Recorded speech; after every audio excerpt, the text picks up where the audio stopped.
What if the Force revived Mace Windu and sent him back to Episode 1? Let's explore the depths of it in the video. Please, no!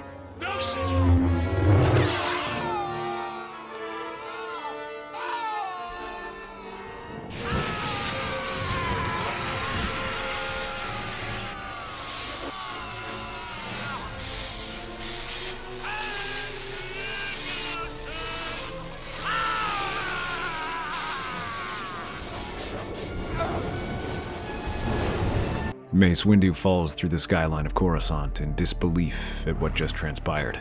This is what life has come to. Mace opens his eyes in disbelief. He's somehow still alive, but when he looks around, he's not on the grounds of Coruscant. He's in the Jedi Temple, meditating alone as he would usually do. The panic sets in, breath heaving. He gets up and ignites his lightsaber. Sidious, Anakin, where are they? What's going on here? He remembers everything. The Sith scream, his lifelong friends dying. Sidious, Anakin's betrayal. That motherfucker. But somehow he's still here. Thoughts run through Mace's mind. Why is he here? How is he here? Where is he? Is this the afterlife? He sets out through the Jedi Temple, searching for any clues when he sees Yoda. Mace, troubled you look. Done meditating so soon? I don't know, Master. I feel like I had a most terrible session. My head feels clouded. Tell me, what's on the agenda for today? Let it pass, you must. Larger matter at hand there is. Qui-Gon and Obi-Wan. Returning from Naboo, they are. Returning from Naboo? Mace realizes it now. He was sent back in time. No, he was revived somehow and sent back to the beginning, to where it all started. He can't come to any other conclusion. This must be the will of the Force. An atonement, or a fixing of what's happened. Either way, he knows what he must do. Sidious will pay. A few hours later, Queen Amidala, Qui-Gon, and Obi-Wan return to the Jedi Temple, with a young boy in tow. However, while the Jedi Council goes into session, Mace Windu takes a trip to the Naboo senatorial quarters and casually walks in on a conversation going on between Queen Amidala and Senator Palpatine, the soon-to-be Chancellor. You could call for a vote of no confidence in Chancellor Valorum. Queen Amidala, let me assure you that isn't necessary. I've already highlighted to the Chancellor the gravity of the situation. The Jedi will ensure Naboo will be freed from Trade Federation control. They've gone too far this time. Thank you, Master Jedi. I can't begin to express how happy I am to hear that. Queen Amidala, if I may. What could the Jedi truly do in the face of the Trade Federation's droid army? Violence is not the answer. We must solve this diplomatically. And if diplomacy doesn't work, you'll be able to count on us, my lady. Mace Windu bows and begins to leave the room, a smirk on his face as he departs. Can't believe I didn't see through that cheesy-ass facade sooner. But damn, it'll feel good making it fall apart. Mace returns just in time to receive Qui-Gon and Obi-Wan. While the Council is surprised to hear about the Sith and this boy, Anakin Skywalker, Mace Windu knows exactly the situation they're in and who this boy is. Anakin Skywalker, the one who betrayed him, betrayed the Jedi, the Republic, everything they stood for. Yet he knows the same way he feels toward him now, the disdain and distrust he's always held for Skywalker. It's the exact reason for Anakin's fall, for why Anakin didn't trust him. He grits his teeth at the thought, cursing the Force for putting him through this. But he knows it's the correct path. My only conclusion can be that it was a Sith Lord. Impossible. The Sith have been extinct for millennia. Masters, we must take this seriously. Qui-Gon has no reason to lie about a Sith Lord returning. As ridiculous as it may sound, we must be vigilant. Agree with you. I do, Master Windu. Hard to see the dark side is. Qui-Gon, do you have something else to report? Yes, Master. I've encountered a vergence in the Force. A vergence? Yes, a boy. His cells have the highest concentration of midichlorians I have ever seen in a life form. It's possible he was conceived by the Force. Sounds like the prophecy of the Chosen One. Exactly, Master. It's no coincidence we crossed paths with him. First he says he's encountered a Sith Lord, now he says he's found the Chosen One. Masters, this is ridiculous. The ramblings of a madman, it might as well be. No, I don't think so. My instincts are telling me Qui-Gon speaks the truth. We cannot sit here in complacency and not take this seriously. Bring him to us. Test him, we will. Meanwhile, the Senate is in session to hear the Queen of Naboo speak on her current situation. Palpatine believes he's set this up perfectly to become Chancellor. Chancellor Valorum will not be able to satisfy the Queen. His allies will make sure of it. I come to you under the gravest of circumstances. The Naboo system has been invaded by the droid armies of the I Trade. object. There is no proof. This is incredible. We recommend a commission be sent to Naboo to ascertain the truth. The Congress of Malastare concurs with the Honorable Delegate from the Trade Federation. A commission must be appointed. Just then, a senatorial pod hums to life and takes center stage. However, it is not a senator who addresses the chamber. Senators, this is highly unnecessary. Members of the Jedi Order, the Chancellor's representatives, were on the planet with Queen Amidala. They rescued her from the grips of the Trade Federation's army. An invasion did, in fact, occur. Master Windu, how good of you to join us. This is outrageous. This is a senatorial hearing, not a Jedi proceeding. We cannot simply take the word of this Jedi. He should not even be at this hearing. Was he even on Naboo? The Chancellor decided the Jedi Order's information on the situation was pertinent to the proceeding. We come at his behest, And to serve the Republic as best we can. Rumblings begin in the Senate. They cannot believe a Jedi was asked to speak during such an event. The bureaucrats, particularly Mas Amata, begins whispering into Chancellor Valorum's ear. Jedi Master, while I thank you for coming, the point is conceded. Queen Amidala, will you? Chancellor, I must disagree with you. Why send the Jedi as your representatives if you cannot trust our word? Is it not our jurisdiction as peacekeepers of the Republic? Point taken. Master Jedi, would you volunteer yourselves to ascertain the validity of these findings once more, and take action as necessary? We do. Chancellor Valorum attempts to ask the Queen of Naboo if this satisfies her problem, but the pod has already descended back into place. The young queens stormed out of the senatorial hearing in frustration. Your Majesty, please, wait. I will not stand by while my people suffer at the hands of the Trade Federation. It is clear to me that the Republic no longer functions. I can only hope the Jedi keep their word and solve this situation for us. Palpatine seethes at the reality of the situation. There's no stopping her. How could this have happened? His plan should have been foolproof. There are larger forces at play here, and he suspects it to be the Jedi, Mace Windu. Not knowing what to do, he contacts his master. Lord Sidious, how's the plan unfolding? Master, our plans are being foiled. There is a Jedi, Mace Windu.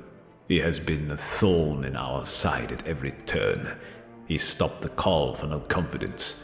Our chances of having the Chancellorship are dwindling. You let emotions cloud you again, my apprentice. Did I not warn you about the unpredictability of the Jedi?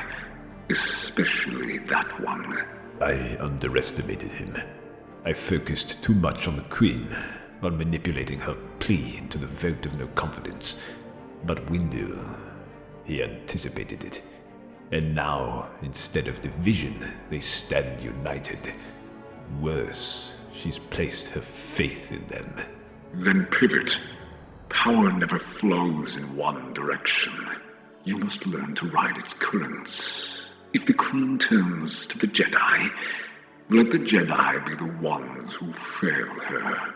You mean, let them intervene on Naboo? Yes. Let them walk into a war unprepared. The Federation will not fold to diplomacy. And if the Jedi bleed, so too does their influence. Especially Windu's. Let him taste defeat. And the Queen? If she survives, she will no longer be a servant of the Senate. She'll become a weapon forged by failure. That can be turned to our purpose. And Windu? Watch him. Measure his reach. And when the time is right, remove him. The transmission ends. Sidious lowers his head, his eyes hardening. Across Coruscant, the gears of power grind forward, and this time he'll make sure they crush everything in their path. Coruscant city lights and the night sky glow outside the tall windows of the Jedi Council chambers. After testing the boy, the Jedi Council sit in a circle, with Anakin, Qui-Gon, and Obi-Wan in the center. Is he to be trained then? Clouded, this boy's future is. The boy is too old, Qui-Gon. The Council cannot in good conscience vote to train him. Which is why I've told the Jedi Council that I will train the boy. The Sith revealing themselves at the same time as this boy crossing paths with us is far too convenient to just be a coincidence. Thank you for seeing the validity in this situation, Master Windu. That is not all. The Queen has decided to return to Naboo. I volunteered the Jedi Council to act as peacekeepers and control the situation. However, this will widen the confrontation. And potentially draw out the Queen's Sith attacker. Go with the Queen to Naboo and be ready to face the Sith warrior. I've instructed Master Dooku to join you. His saber skills are some of the best in the Order. His presence will be invaluable. May the Force be with you all. Mace understands full well the future and importance of Dooku. He's already stopped Sidious from becoming Chancellor. Now he needs to stop Dooku from turning to the dark side. If he can stop the death of his old Padawan, Qui-Gon, he believes Dooku will not turn. If he's in talks with the Sith Lord already, then putting him in this situation will directly put him at odds with Sidious. But Mace knows better than to simply leave the situation to chance. He too will secretly go to Naboo and observe the situation as it unfolds. It'll also be great training for his new Padawan, Anakin Skywalker. As they reach Naboo, the Queen finds herself new allies in the Gungans, and they develop a plan. The Gungans will draw out the droid army in the open field, while the Queen's crew and the Jedi slip inside to capture the Viceroy, giving undeniable proof of the Federation's invasion. Qui-Gon, make sure you stay near me at all times. The Sith are not to be trifled with. They are more powerful than the Council would have you believe. Surely the Sith Lord will have no chance against the three of us. Do not underestimate the Sith. Stay close and take this seriously. As the Jedi and the Queen's men race through the palace, Mace Windu and Anakin follow in tow. Anakin, as we venture through here, there's something you can do. Me? Yes. I've had a shatter point. What's a shatter point? Moments in the Force where everything converges. One action, one decision can cause everything to collapse or be held together. I'll teach it to you in the future. For now, listen to what I have to say. There will be a cruiser in the hangar bay. It'll have a blue and white droid inside of it, the same one from Naboo, R2-D2. Qui-Gon told me about your pod racing. Think of it as the same thing. Once the attack begins, fly out to their control vessel in orbit and find a way to destroy it from the inside. Feel the Force. Trust it. Let it guide you. I have faith in you, Anakin. You won't fail. Yes, Master. Meanwhile, in the heart of THUD, the doors burst open. Qui-Gon, Obi-Wan, and Dooku lead a raid assault with the Naboo soldiers. They disable droids, press forward, and then the hangar goes still. Darth Maul steps forward from the shadows, cloaked in black, horns silhouetted against the light. His yellow eyes burn with hatred. He steps forward slowly, drawing back his robe. A hiss and a snap. His double-bladed lightsaber ignites with a ferocious whirl. The hum fills the air like a threat. A double-bladed saber. How intriguing. But you should not have come here, Sith Lord. Leave while you still can. Fools. You Jedi are no match for the dark side. The Jedi ignite their blades, green, blue, and Dooku's curved hilt of blue. Without a word, Maul sprints forward, a cyclone of hatred and speed. Maul and the Jedi collide in the center of the hallway. The clash is violent. Sparks fly as Maul spins his saber like a rotor, striking and twisting midair with feral precision. He nearly catches Obi-Wan's shoulder, but Qui-Gon intercepts with a block. Dooku circles, elegant and calculated, striking with classical Makashi form. Maul's savagery contrasts the older Jedi's precision. Maul uses his foot to kick Obi-Wan into a pillar, then vaults over Qui-Gon, striking from behind. Qui-Gon twists and parries, pushing him back. Obi-Wan rejoins, their blades now pushing Maul into a retreat. The red and blue-green blades illuminate the corridor in a strobing dance of light and violence. Maul snarls, pushing the Jedi toward the open throne room. With a forced shove, he knocks Obi-Wan aside and rolls backwards onto a staircase, gaining high ground. He roars and charges again, using a flurry of spinning attacks. Dooku catches his blade mid-spin and counters with a blinding riposte. Maul barely dodges. The battle spills into the royal antechamber. Pillars topple, tapestries burn, and stone is scored with every missed swing. The Force flows violently in the room. Telekinetic blasts, shoves, and saber throws. Then, a sudden, chilling stillness. A dark presence arrives. Darth Sidious appears atop the throne room steps, slowly descending with hands folded in his sleeves. His black cloak seems to absorb the light. What a pleasant surprise, Master Dooku. Now we see where your loyalties lie. The Jedi turn, confused at these comments towards Dooku, but there is no time for discussion. As the Sith Lord raises a hand and lightning crackles at his fingertips, Dooku jumps in the way to block with his lightsaber. At the same time, Maul sees his opportunity to strike and advances on Qui-Gon and Obi-Wan. He likes the odds much better than before. But from behind, a new voice echoes. Hello there. Windu drops into the chamber from above. Saber drawn, he lands beside Dooku, blade igniting in a flash of violet. I figured you'd pull some shit like this, Sidious. Master Windu, it's good to see you. It seems you know too much. Darth Sidious pauses on the staircase, his piercing gaze shifting, not to the Jedi, but to a small, discreet recording bot nestled behind a broken pillar. His smile fades. Clever, Master Windu. He lifts a finger. A bolt of Sith lightning arcs across the room, vaporizing the recording device in a flash of blue and fire. But not clever enough. With a shriek of dark power, Sidious launches himself down the steps, robes snapping behind him like wings. He collides with Mace Windu and Count Dooku, crimson blade clashing against violent blue. At the other end of the chamber, Darth Maul and Qui-Gon Jinn engage in a fierce exchange, while Obi-Wan flanks and darts in from the side. Maul spins his double-bladed saber in an arc, forcing Qui-Gon to his knees, but Obi-Wan slides under the blade, slashing at Maul's legs. The Sith flips back, barely evading a fatal strike. He's overcommitting. Now, Obi-Wan. The Jedi pincer him. Obi-Wan blocks a vertical strike while Qui-Gon drives his green saber through Maul's midsection. Maul gasps, red eyes wide with shock. Maul collapses, dead. The double blade clatters lifeless to the floor, but triumph doesn't last. Across the chamber, Sidious becomes a whirlwind of devastation. With brutal precision, he shatters pillars, collapses balconies, and incinerates walls with the Force and lightning bolts. The entire palace groans under the pressure. Dooku twists his blade, fencing with elegant precision, trying to outmatch Sidious's rage. But the Sith Lord is too fast. His form, not beautiful but relentless, jagged, like the dark side itself given form. Sidious parries Dooku's attack with one hand and strikes low with the other. A quick, brutal stab to the chest. Mace, don't let him win. A pity. You would have been useful. Sidious shoves Dooku's body aside and hurls a crackling bolt of lightning at Mace, sending him crashing through a support beam. Stone rains down as the roof starts to collapse. Qui-Gon and Obi-Wan rush into the debris-filled chamber, lightsabers raised, but Sidious is already leaping back through the falling rubble, vanishing into the shadows and the palace's crumbling infrastructure. He escapes. The silence is broken only by the distant rumble of battle still waging outside. Smoke coils upward. Dooku lies still. Maul, lifeless. The Jedi regroup, bruised, bloodied, but alive. The cost of the battle is clear. On the bright side, just as Mace foretold, Anakin was able to destroy the droid command ship, allowing Naboo to capture the Viceroy in victory. Unfortunately, Mace was unable to get any footage or proof of Palpatine.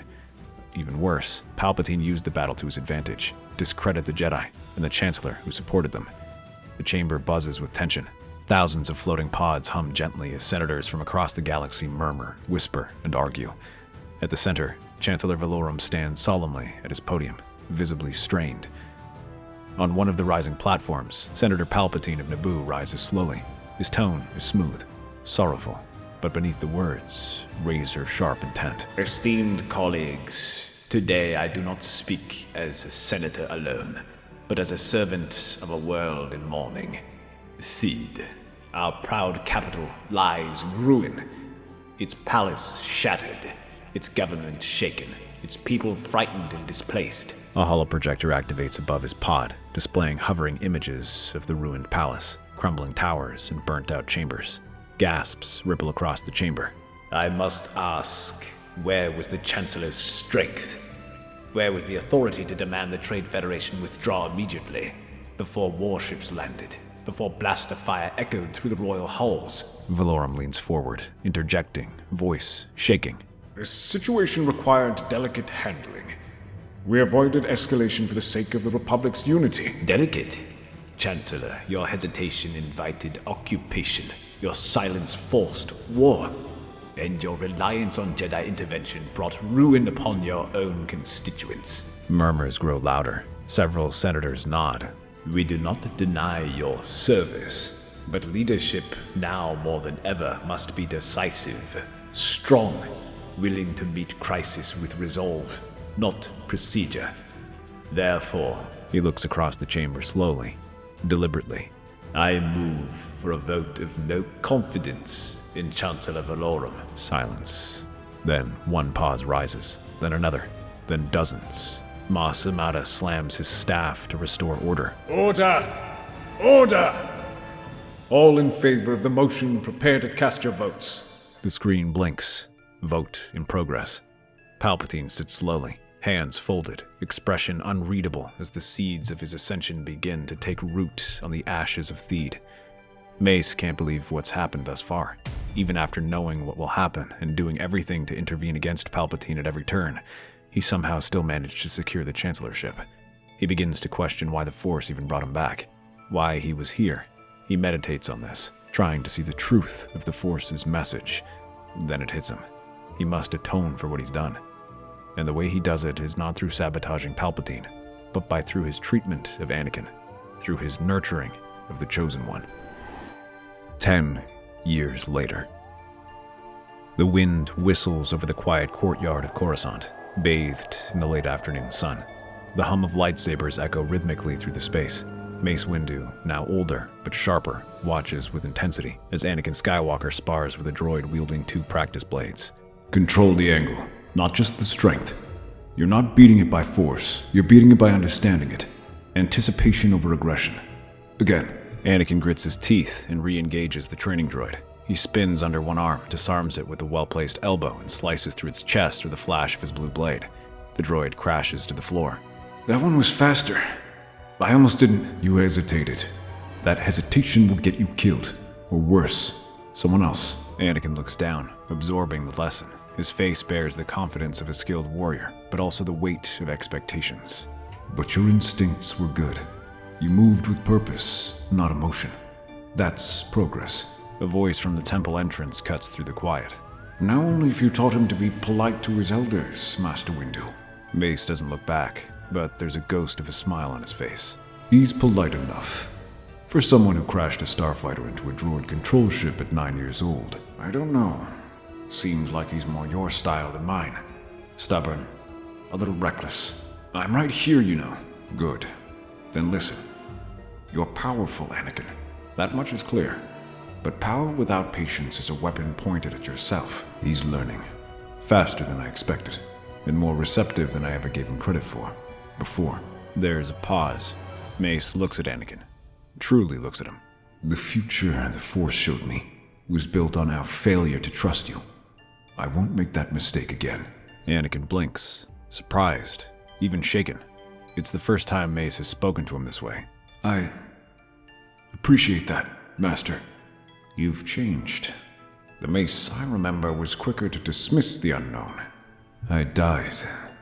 That tends to change a man. They fall silent at that. The wind stirs the courtyard trees, the only sound between them. Mace steps forward and activates his saber once more. Anakin, we're advancing your training. You've mastered Soresu, Gemso, and Ataro. Now, we start Vapad. Anakin's brows lift. Even Qui-Gon tilts his head. You're teaching him Vapad? I thought you said no one else could wield it without falling to the dark. He's the chosen one. If anyone can survive the edge of chaos and not be consumed by it, it's him. He turns to Anakin. But understand this. Vapad is not a gift. It is a storm. You do not control it. You ride it. If you give in, if anger becomes your guide, you fall. If control is your anchor, you fly. Then let's fly. Mace smiles, for real now, igniting his blade once more. He nods. Anakin raises his saber. Come at me, Skywalker. Show me what 10 years has taught you. The spar ignites into a fast-paced sequence. Blue and violet clash in perfect tempo. Anakin striking with speed and precision. Mace countering with graceful lethality. Qui-Gon watches them both, and for the first time in a long time, he feels hope, not just for Anakin, but for the Order. Evening light filters through the stained glass windows of the Jedi Temple. The council chamber is quiet, but tense.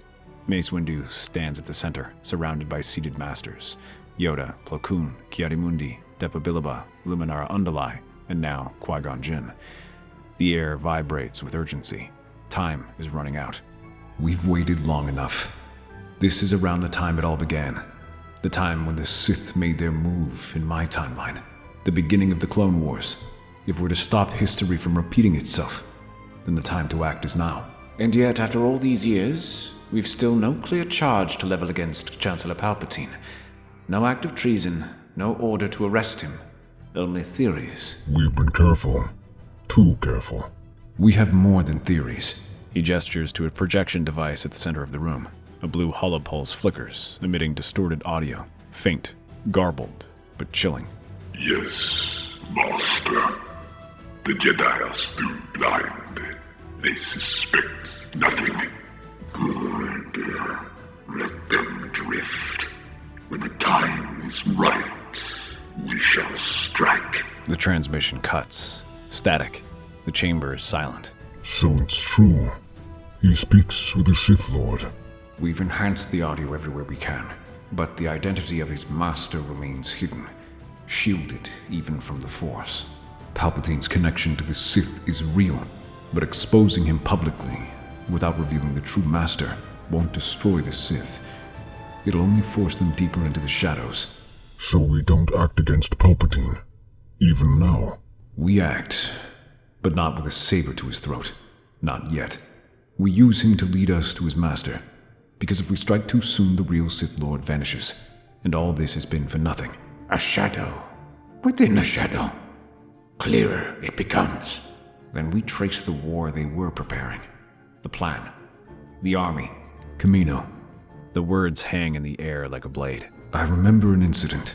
One clone malfunctioned, killed a Jedi without warning. Another shouted about chips in his head before collapsing. We must investigate if they're real, these inhibitor chips, designed to make the clones turn on us. If we can prove this, we'll finally have something on Palpatine to use and draw out his master. If true, the entire army could be compromised. Control the army they do. Control the war they will. Which is why we can't wait any longer. We go to Kamino, quietly, investigate, track the creation of the clones and follow the credits. Someone is behind this. Someone who thinks they've already won. And if we uncover them? Then we bring the full force of the Jedi down on the Sith, and end this before the war begins. A long pause. Then Yoda slowly rises, eyes full of solemn gravity. Be careful of Sith retaliation at all times, we must.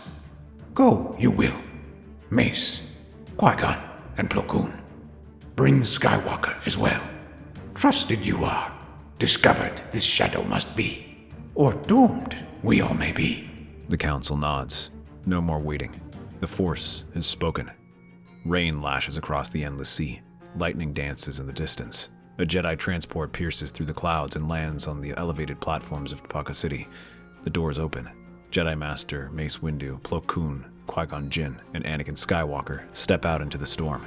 Kamino and guards await them, flanking Prime Minister Lama Su. Welcome, Masters.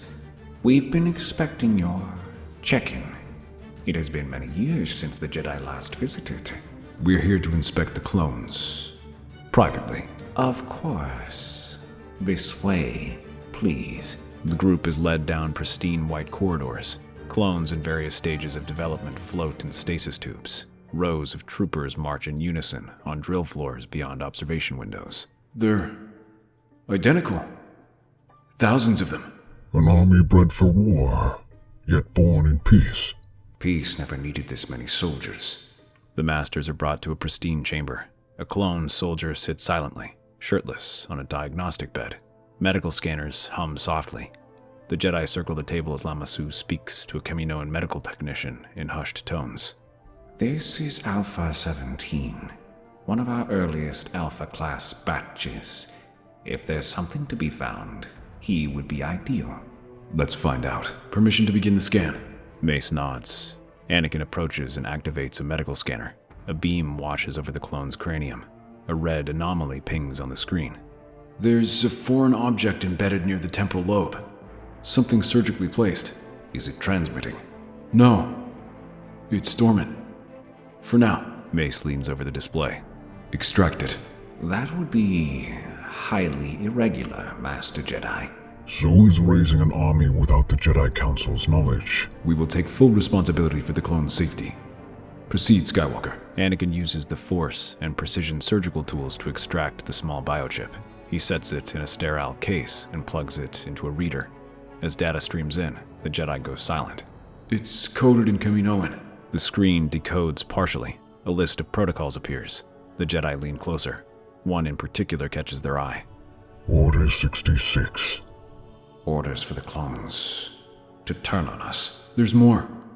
Contingencies for martial law, political purges, civilian lockdown, suppression of the Jedi. This isn't just military. This is a total shift in galactic control. We need to take this back to the Council. Devise a plan to stop it. Let's move fast then. Suddenly, Mace freezes. His head turns toward the corridor. His eyes narrow. Something's wrong. Plo's hand drifts toward his lightsaber. I feel it too. I felt this before. On Naboo. The lights in the corridor flicker. A low humming echoes down the pristine hall.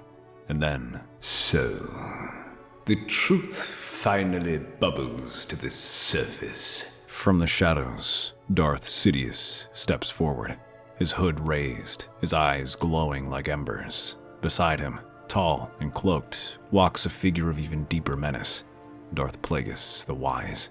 His presence an icy wind through the Force. His face, half shrouded in an obsidian mask, is lined with ancient scars. He speaks slowly. You should have stayed in the shadows, Master Windu. But then, I suppose the Jedi never learn. Exactly what he wanted. A Jedi wishing for his own funeral. Allow me the pleasure, then. We built this republic, and now, once we're rid of you, we shall rebuild it. Mace Windu, Qui-Gon, Plo Koon, and Anakin ignite their lightsabers. The clone specimen rises from the table, confused. Security alarms blare through Tapaka City. Kamino and guards scatter. Then let me end your reign before it begins. Lightning lashes across the watery skies outside as the battle erupts in a burst of lightning and fury. Mace Windu and Anakin Skywalker charge Sidious. Behind them, Qui-Gon Jinn and Plo Koon meet the towering menace of Darth Plagueis. Twin duels explode across the room. Blue and violet blades slash against crimson. Sparks flash. Thunder cracks. The sterile hall is instantly consumed in fire and fury. Mace leads with Vapad, a storm of controlled aggression. His saber strikes in unpredictable angles, whirling with deadly precision. Anakin moves alongside him like a shadow made of rage. His Form 5 blows landing with monstrous power, before he begins with Vapad as well. Sidious backpedals at first, fending off each attack with razor-thin parries and counters, but he's pushed onto the defensive, his grin faltering. Across the room, Plagueis stands like a monument of death. Qui-Gon strikes with practiced calm, his style more grounded, deliberate. Plo Koon flows with quick strikes, fierce and relentless. Plagueis counters with impossible speed. His blade becomes a dark ribbon, whipping through the air. A single brutal sweep catches Qui-Gon off guard. His saber arm is sheared cleanly at the elbow. He falls back with a groan, crumpling near the control panels, out of the fight. Plagueis pivots to face Plo alone. The Caldor meets him with a fierce barrage, fury in his motion.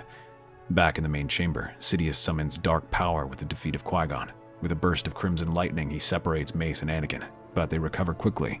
Mace absorbs the energy through Vapad, redirecting it in a stunning arc that lets Anakin dive low. Together, they twist around Sidious. Mace's blade feints high, a brilliant skyward arc. Sidious lifts his guard, leaving his lower half open. Anakin dives under, sweeping low, slicing through both of Sidious's knees. The Sith Lord screams as his legs collapse beneath him. He falls, broken, but not dead. Before he can conjure another wave of dark power, Mace drives his purple saber directly into Sidious's chest. The light dies from his eyes. The body slumps, smoldering. I can't tell you how good it feels to finally kill that motherfucker. But across the room, a surge of violet energy erupts. Plagueis has disarmed Plo Koon, and with one devastating blast of Sith lightning, he finds the fracture point in the Caldor's mask, sending a shattering pulse through it. Plo reels, sparks flying from his breathing unit, collapsing with smoke rising from his robes. Now only Mace and Anakin remained. Plagueis turns, slow and calculating. His robe glides across the scorched floor. The two Jedi flank him, but Plagueis is not Sidious. He moves like water through shadows. The duo hold the line, bracing and countering every strike Plagueis throws in their way. Mace and Anakin's Vapad is proving paramount. The duo try the same move they defeated Sidious with, but when Anakin dives low, Plagueis jumps, kicking Anakin in the face, and on the way down spins and slashes Mace in the ribs, slashing clean through his midsection. No! Mace falls to one knee. The Jedi Master throws his saber to Anakin before collapsing to the floor. You can do it, Anakin. Defeat him. Anakin freezes, eyes wide, but only for a moment. He ignites both his and his master's saber and lunges at Plagueis. Plagueis is fast, but Anakin's power is volcanic now. Unshackled, Anakin is fighting on the very edge of Vapad, swallowing all the dark energy he can fathom to meet Plagueis' strike. Strike for strike. Their blades meet in a flurry of blinding attacks. Anakin's blue and purple sabers clash with Plagueis' crimson blade, as if fireworks were going off throughout the fight. The ground trembles beneath them as they tear through the walls and bulkheads. Outside, the storm rages harder, as if echoing their fury. Suddenly, movement. From the edge of the battlefield, a charred, shaking hand rises. Plo Koon, with every ounce of will, lifts his palm, conjuring the last of his strength. Golden light bursts from his fingertips. Forced judgment. The beam strikes Plagueis in the back. He stumbles. Anakin seizes the moment. He disarms Plagueis with his saber and cleaves upward with Mace's saber in one final arc, slicing clean through Plagueis' neck. The Sith Lord's head appears to spin in slow motion before crashing, toppling across the floor. Silence. The rain outside seems to pause. Kamino's corridors flicker with emergency light. Smoke rises from the walls. Anakin stands in the center of the wreckage, exhausted but victorious. Behind him, Plo Koon slumps again, unconscious but alive. The Sith are gone. Anakin kneels beside Mace Windu. His robes are soaked in blood and rainwater, his torso badly wounded, breath shallow. Mace opens his eyes, barely. Still standing.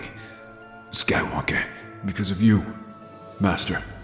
Your training. Mace tries to nod, but the effort drains him. The darkness, it finally ends here. But only if you keep it from rising again. I will, Master. I swear. Don't worry about me, Anakin. I've already died once. Dying a second time isn't so bad. You can't die, Master. Not yet. Mace looks him in the eye. His breathing grows heavier. You're more than the prophecy, Anakin. More than just power. What matters now is the choices you make every day. I'm proud of you.